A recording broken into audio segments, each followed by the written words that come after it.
வணக்கங்க. இன்றைக்கி நம்ம சப்பாத்திக்கு ஒரு அருமையான சைட் டிஷ் தாங்க பார்க்க போகிறோம்.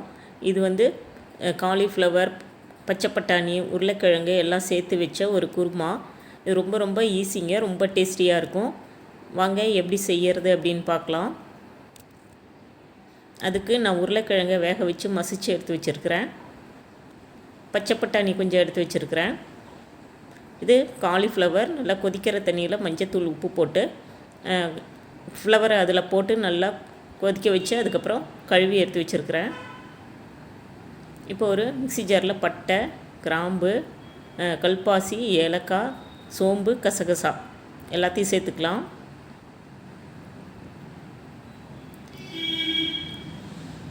ரெண்டு டேபிள் ஸ்பூன் அளவுக்கு தேங்காயும் சேர்த்துக்கலாம். சோம்பு, கசகசா வந்து உங்கள் வாசனைக்கு டேஸ்ட்டுக்கு தகுந்தபடி சேர்த்துக்கோங்க. இஞ்சி பூண்டு கொஞ்சம் சேர்த்துக்கலாம். ஒரு 10 பல் சின்ன வெங்காயம் சேர்த்துக்கலாம். இப்போ எல்லாத்தையும் ஒன்றா சேர்த்து அரைச்சிட்டு வந்துடலாங்க. ஒரு வாணலி அடுப்பில் வச்சுட்டு தாளிக்கு எண்ணெய் ஊற்றிக்கலாம். எண்ணெய் காஞ்சதுக்கப்புறம் கடுகு தாளிச்சிக்கலாம். இப்போ வெட்டி வச்சுருக்கிற பெரிய வெங்காயத்தை சேர்த்து நல்லா வதக்கலாம்.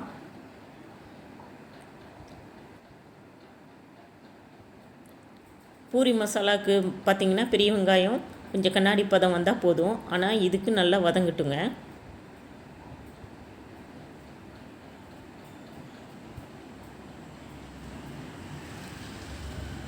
இப்போ நம்ம அரைச்சி வச்சுருக்கிற மசாலாவை உள்ளே சேர்த்துக்கலாம்.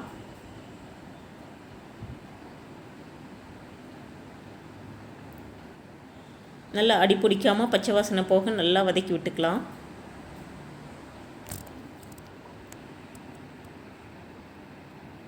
கொஞ்சம் நேரம் மூடி போட்டு கூட வச்சிடலாங்க. அடுப்பை வந்து மீடியம் ஃப்ளேமில் வச்சுக்கோங்க, அடி பிடிக்கக்கூடாது. இப்போ நல்லா கிளறி விடலாம்.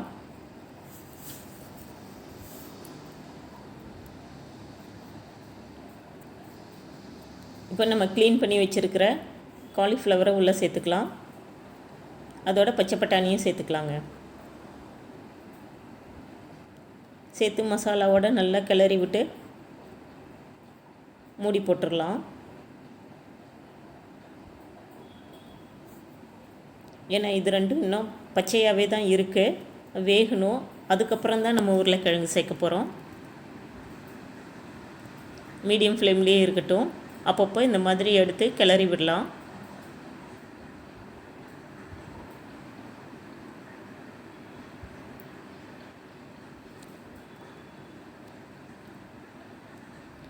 அடுத்தது ஒரு தக்காளியை கட் பண்ணி வச்சுருக்கேன்,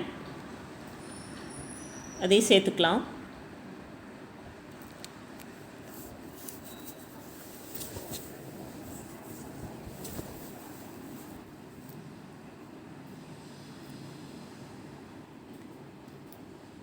தக்காளி, இந்த மசாலா, காய்கள் எல்லாமே ஒன்றா சேர்ந்து வதங்கட்டும்.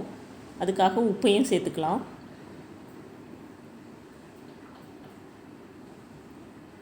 உப்பு போட்டு வதங்கும்போது தான் சீக்கிரமாக வதங்கும், மசாலாலாம் ஒன்றா சேரும். மூடி போட்டுடலாம் கொஞ்சம் நேரம்.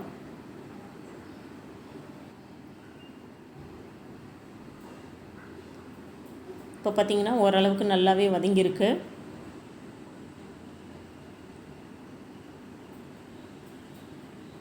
இப்போது நம்ம வீட்டில் அரைச்ச மசாலாவை சேர்த்துக்கலாம். குழம்பு மிளகாத்தூள், அப்புறம் மஞ்சத்தூள் சேர்த்து நல்லா கிளறி விடலாம். ஃபஸ்ட்டு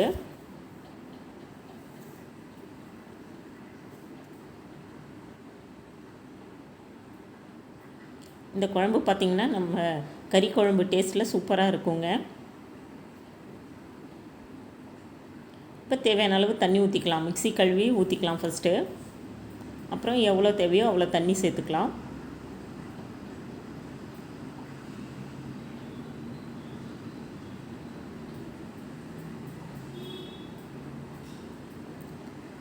நல்லா கலந்து விட்டுட்டு மூடி போட்டு நல்லா கொதிக்க விடலாங்க.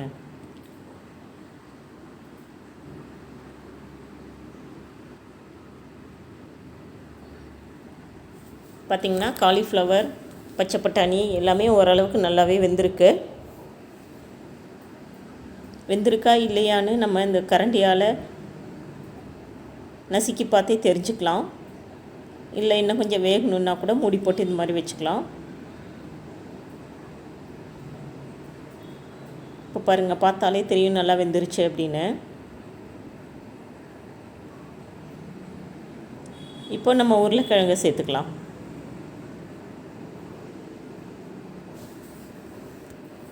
உருளைக்கிழங்கு சேர்த்துட்டு இன்னும் கொஞ்சம் கூட தண்ணி ஆட் பண்ணிக்கலாம்.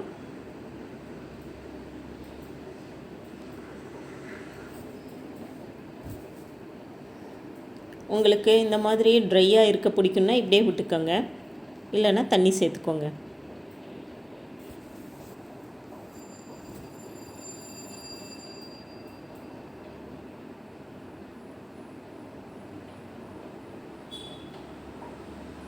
உங்களுக்கு எந்த அளவுக்கு தண்ணி தேவையோ அந்த அளவுக்கு சேர்த்துக்கோங்க. அப்புறம் வந்தால் நமக்கு எல்லாம் சரியாயிடும்.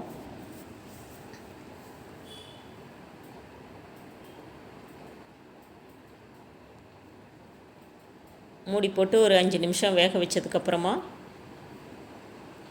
நம்ம கொத்தமல்லி தூவிக்கலாம். அவ்வளோதாங்க, காலிஃப்ளவர், உருளைக்கிழங்கு, பச்சை பட்டாணி குருமா ரெடி ஆயிடுச்சு.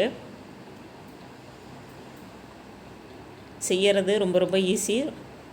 சப்பாத்தி பூரிக்கு ரொம்பவே சூட்டபுளாக இருக்கும். நம்ம சாதத்துக்கு கூட வச்சு சாப்பிட்லாம்.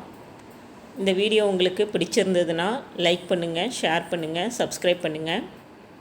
நீங்களும் செஞ்சு பார்த்துட்டு எப்படி வந்தது அப்படின்னு சொல்லுங்கள். தேங்க்யூ.